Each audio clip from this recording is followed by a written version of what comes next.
बांग्लादेश में चीन के नागरिकों को शादी के नाम पर ठगा जा रहा है, तो भारत में बांग्लादेशी घुसपैठिए बड़ा सिरदर्द बन गए। देश के अलग अलग राज्यों के साथ साथ राजधानी दिल्ली में भी बांग्लादेशी घुसपैठियों की संख्या लगातार बढ़ रही है।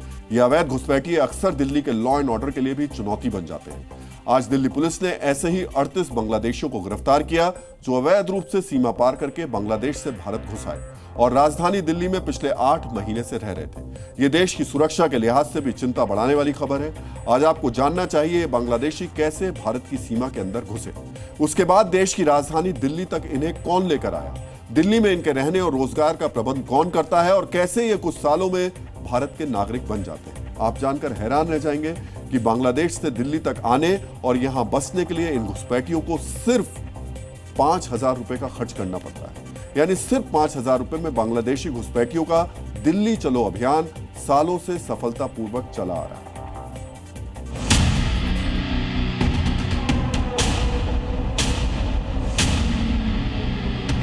ये 38 बांग्लादेशी हैं जो कूच बिहार होते हुए दिल्ली आए और पिछले 8 महीने से राजधानी दिल्ली और आसपास के इलाकों में रह रहे थे।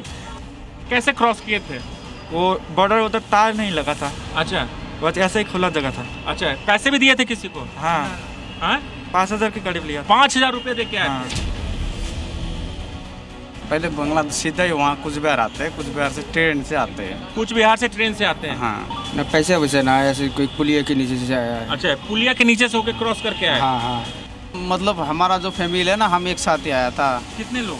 8 बंदा आया था। 8 लोग एक साथ आए थे? हाँ, वो हमारा बॉर्डर में है ना, एक पुलिया है, उसमें कांटादार नहीं है। अच्छा, तो उसका अंदर से हमने आया।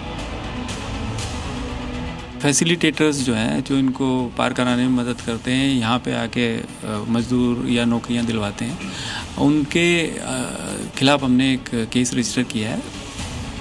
इस तरह के अलग अलग मॉडस अपनाकर ये जो बांग्लादेशी हैं वो भारत प्रवेश करते हैं और यहीं रुक जाते हैं और यहीं पर आधार कार्ड, पहचान पत्र बनाते हैं और भारत के निवासी बन जाते हैं।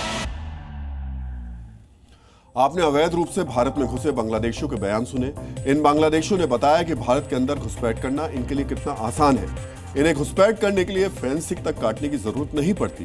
बॉर्डर पर एक पुलिया पार करके आसानी से भारत के अंदर घुस जाते हैं और ये घुसपैठ 1-2 लोग नहीं करते, पूरा परिवार एक साथ बांग्लादेश से भारत आ जाता है, जिसमें महिलाएं और पुरुष दोनों शामिल होते हैं। भारत में इनकी मदद करने वालों का पूरा रैकेट काम कर रहा है। आज आपको इस घुसपैठ के पूरे रूट और तरीके के बारे में भी पता होना चाहिए। सबसे पहले घुसपैठिए बांग्लादेश में मौजूद एजेंटों के जरिए भारत में बैठे एजेंटों से बात करते हैं। बातचीत के लिए भारत में बैन ऐप्स का इस्तेमाल किया जाता है ताकि इसकी जानकारी पुलिस तक ना पहुंचे। कई बार फेसबुक के जरिए भी घुसपैठिए एजेंटों से बात करते हैं। इसके बाद भारत में बैठे एजेंट इन्हें घुसपैठ करने की तारीख बताते हैं, जिसके बाद भारत बांग्लादेश के बीच खुली सीमा का इस्तेमाल करके बांग्लादेश में मौजूद एजेंट इनको बॉर्डर पार करा देते हैं।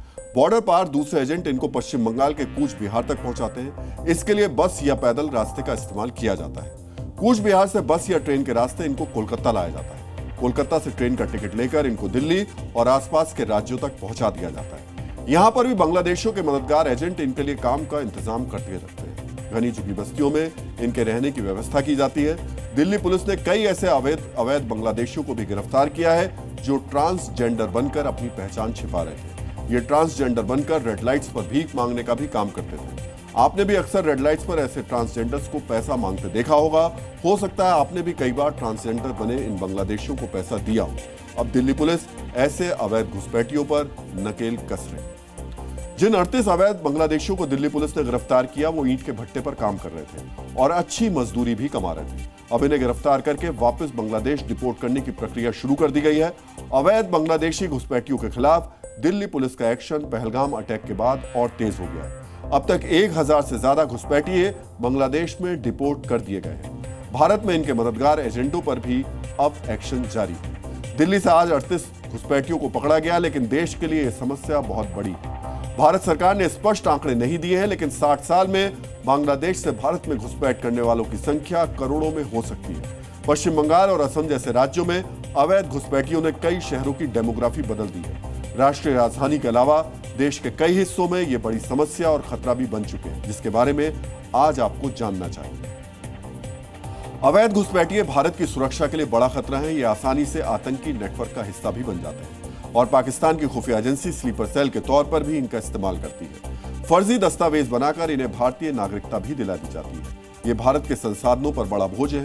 ये लोग सस्ती मजदूरी पर काम करते हैं, जिससे स्थानीय गरीब भारतीयों का रोजगार भी छिनता है। अवैध बस्तियों में रहते हुए ये बिजली, पानी, स्वास्थ्य और राशन जैसी सुविधाएं बिना टैक्स दिए इस्तेमाल करते हैं। देश के कई इलाकों में अवैध घुसपैठिए सरकारी जमीन पर झुग्गियां बनाकर कब्जा भी कर लेते हैं। ये अवैध बस्तियां अक्सर अपराध का अड्डा बन जाती हैं। अवैध बांग्लादेशियों का वोट बैंक के तौर पर इस्तेमाल होता है, जो इनकी जड़ों को और मजबूत कर देता है। यही वजह है कि अवैध घुसपैठ को रोकना और भारत आए घुसपैठियों को वापस भेजना देश के लिए हर हाल में जरूरी है। जी न्यूज़।